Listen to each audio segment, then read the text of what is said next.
অবশেষে অপেক্ষা শেষ। ২০২৬ শিক্ষাবর্ষে বেসরকারি স্কুলে ভর্তির বিজ্ঞপ্তি কিন্তু চলে এসেছে।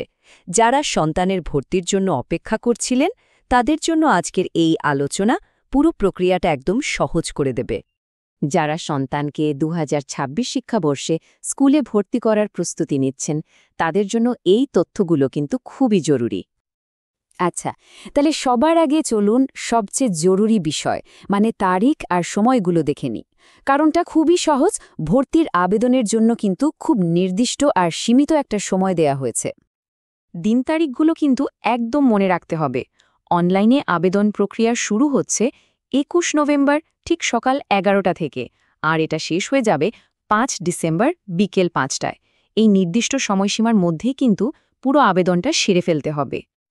তো তারিখগুলো তো জানা গেল, এখন প্রশ্ন হলো আবেদনটা ঠিক কিভাবে করতে হবে। চলুন এবার ধাপে ধাপে পুরো বিষয়টা দেখে নেওয়া যাক। দেখুন, আবেদন করার জন্য মূলত ৪টা ধাপ ফলো করতে হবে। প্রথমে নির্দিষ্ট ওয়েবসাইটে ভিজিট করতে হবে। এরপর অনলাইন আবেদন ফর্মটা পূরণ করতে হবে। পছন্দের তালিকায় সর্বোচ্চ ৫টা স্কুল রাখা যাবে এবং সবশেষে আবেদন ফি জমা দিতে হবে। ভর্তির জন্য আবেদন করার একটাই কিন্তু ঠিকানা, আর সেটা হলো https://boardescrantel.teletalk.com.bd। ভালো করে খেয়াল রাখবেন, পুরো প্রক্রিয়াটাই কিন্তু অনলাইনে হবে, অন্য কোনো উপায়ে আবেদনের সুযোগ নেই। আচ্ছা, আবেদন ফি কত? এবছর প্রত্যেকটা আবেদনের জন্য ফি ঠিক করা হয়েছে ১০০ টাকা। এখন কথা হচ্ছে এই ফি কিভাবে পরিশোধ করতে হবে। চলুন সেটাও জেনে নিই। এখানে কিন্তু একটা খুব জরুরি বিষয় আছে। এই ১০০ টাকা ফি কিন্তু শুধুমাত্র টেলিটক প্রিপেড মোবাইল নম্বর থেকে SMS-এর মাধ্যমেই দিতে হবে।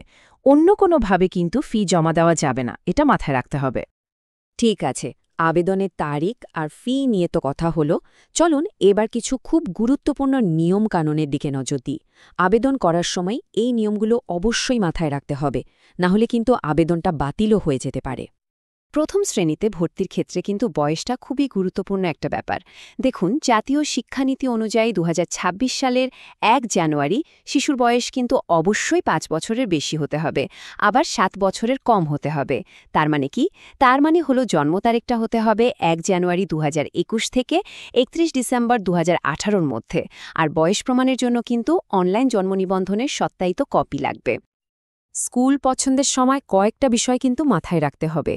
যেমন, একজন আবেদনকারী সর্বোচ্চ ৫টা স্কুল পছন্দ করতে পারবে। এখানে একটা ব্যাপার আছে, ধরুন কোনো স্কুলে ২টো শিফট আছে আর ২টো শিফটেই আবেদন করা হলো, তাহলে কিন্তু সেটাকে ২টো পছন্দ হিসেবেই ধরা হবে। আর হ্যাঁ, একই স্কুল বা শিফট কিন্তু বারবার পছন্দ করা যাবে না। আরেকটা জরুরি কথা হলো, স্কুলগুলো কিন্তু নিজেরা কোনো ভর্তির ফর্ম আর বিতরণ করতে পারবে না। এবার কিছু বিশেষ ব্যবস্থার কথা জেনে নেওয়া যাক। যেমন, বিশেষ চাহিদা সম্পন্ন শিক্ষার্থীদের জন্য কিন্তু বয়সের সর্বোচ্চ সীমা ৫ বছর পর্যন্ত শিথিল করা যাবে। আর প্রতিষ্ঠানের শিক্ষক কর্মচারী বা ম্যানেজিং কমিটির সদস্যদের সন্তানদের ক্ষেত্রে তারা যদি ন্যূনতম যোগ্যতা পূরণ করে তাহলে ভর্তি হতে পারবে। তবে একটা কথা, তাদের আত্মীয় স্বজন বা কমিটির জন্য কিন্তু আলাদা করে কোনো আসন সংরক্ষিত থাকবে না। তো আবেদন তো করা হলো, এরপর কি হবে? চলুন এবার পরবর্তী ধাপগুলো সম্পর্কে একটু জেনে নিই। ভর্তি নির্বাচন প্রক্রিয়ার তারিখ, সময় এবং স্থান, এইসব বিস্তারিত তথ্য কিন্তু খুব তাড়াতাড়ি জানিয়ে দেওয়া হবে, তাই এই ব্যাপারে কিন্তু আপডেট থাকতে হবে।